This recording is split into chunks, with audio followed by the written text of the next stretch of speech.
Well guys, welcome back to the shop. I'm Chris with M7 Metalworks. I got a project here in my shop that I'm pretty excited about. If you know anything about me, I like welders, I like old welders. This is a welder generator and it's made by the Lincoln company.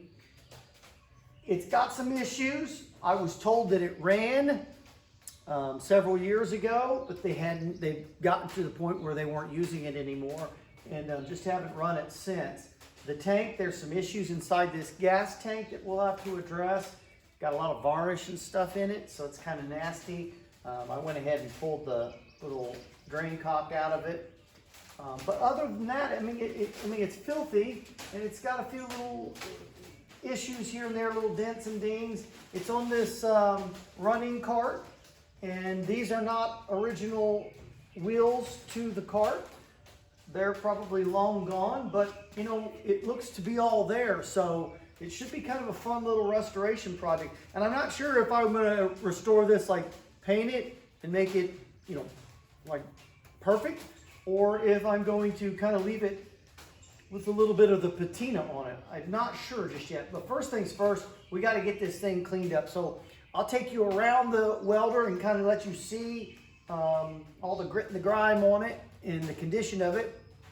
And then what we'll do is we'll run out here to the water hydrant and we'll put some soap on it and power wash it and clean it all up and bring it in. I know, you know, we don't want to get this super wet, but power washing is just going to make it so much faster and easier for me. And by the time I'm ready to start this thing up, all that moisture and water will have evaporated, so no big deal.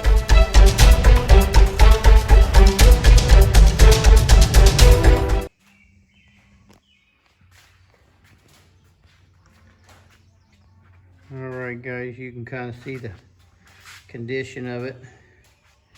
I think these were off of some other farm implement. This came from my father-in-law and my wife's cousin Randy, CCK Grain Farm. And Randy gave me a call on it and said, hey, you want this thing? You can have it. So I'm like, oh yeah, this is right up my alley. Now you can tell this thing took a little bit of a hit. That's why that's kind of smashed, but it's really not damaged at all. Just damaged the air cleaner, but the actual covering for it is perfectly fine. So a little bit of a mess, and at some point we'll show you the tank and all that, but you know, it's got the little ground clamp and the stinger, and so it's a really good starting place. It's a Kohler 241, I believe. Yeah, let's get a good picture of that tag.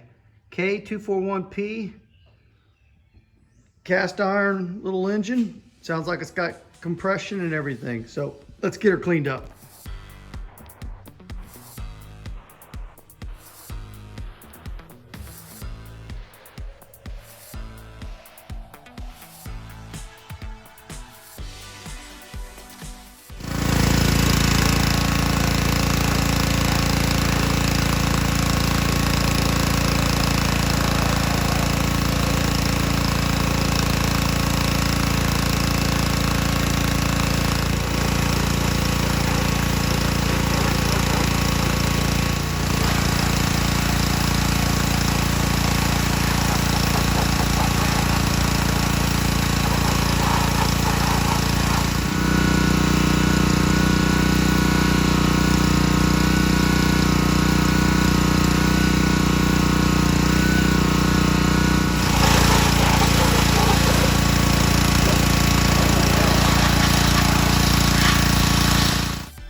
Well, I think first things first, guys, I think we're going to take this and separate this portion from the running gear.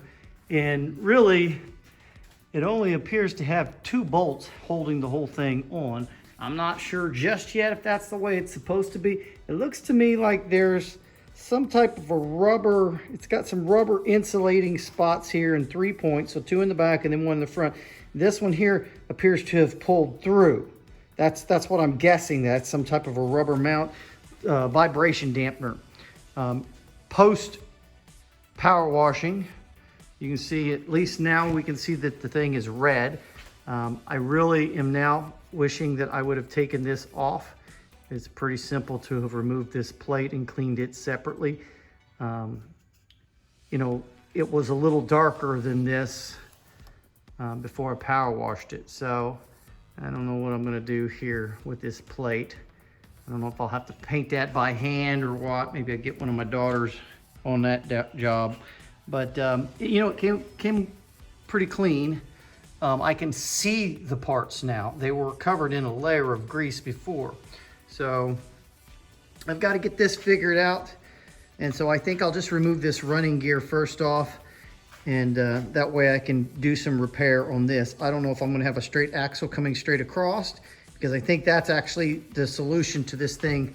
I don't know, I didn't point it out earlier, but these wheels, when the weight of this thing comes down, they really splay out. I don't know if they call it camber, but it's really bad, and it rolls, but it's not the way it's supposed to be. So I'm thinking a straight axle going straight across would be the solution to that, which would be pretty simple, just welding a bar between there. So we'll tackle that at another time. Right now, I think what we'll do is we'll separate these two from one another, the running gear and the welder generator.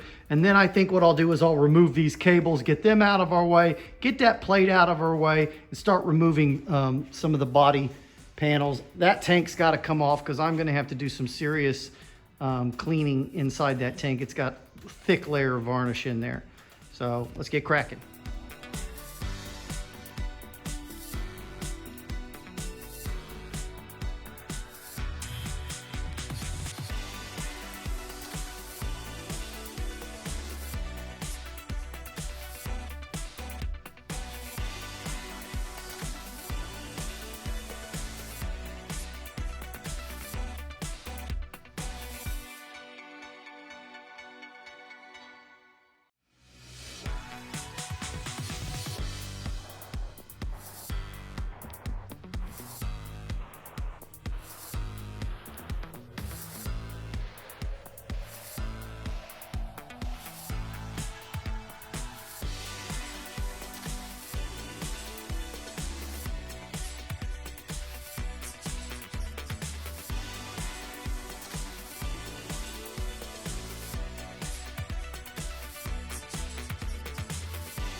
Got the tank sitting right there, and it's amazingly much cleaner than it was, but I'm getting the last of that little bit of varnish in the base of it, so I've got some lacquer thinner in it, and I plugged the bottom there so that it's not leaking out, and it's just going to sit there and kind of get that last little bit.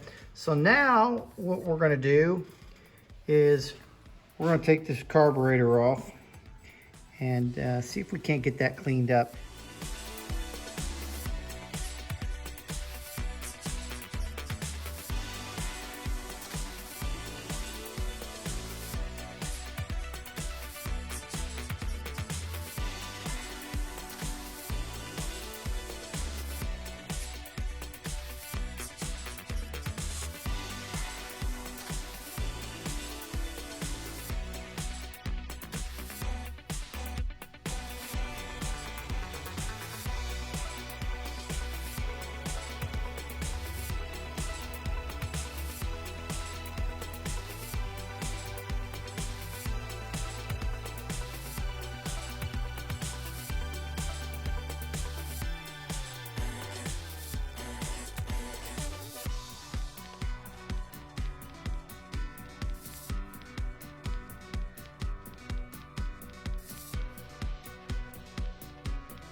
Okay, so there is the bottom of my tank now.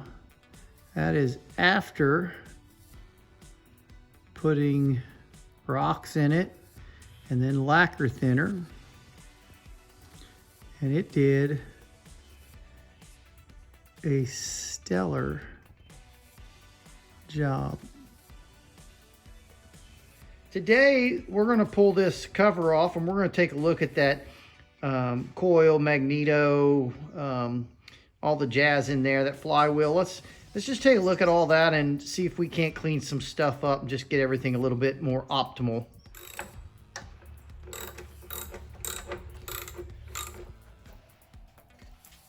Wow. Well, there's a lot of crud in there. I don't know how well that is seen. So now I'm going to take off this right here, and then we'll see if we can't pull that flywheel off.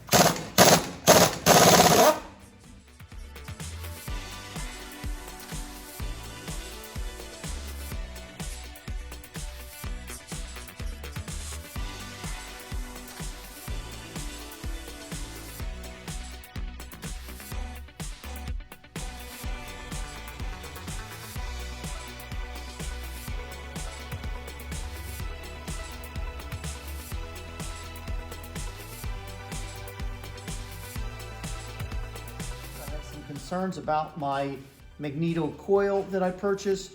The main concern that I have is where this slips on right here.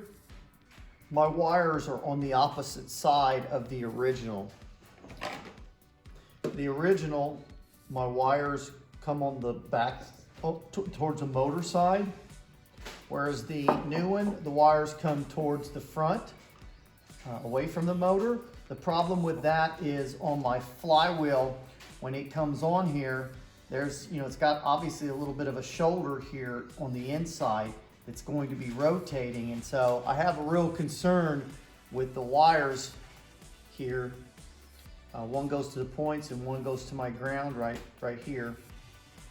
I have a concern with this.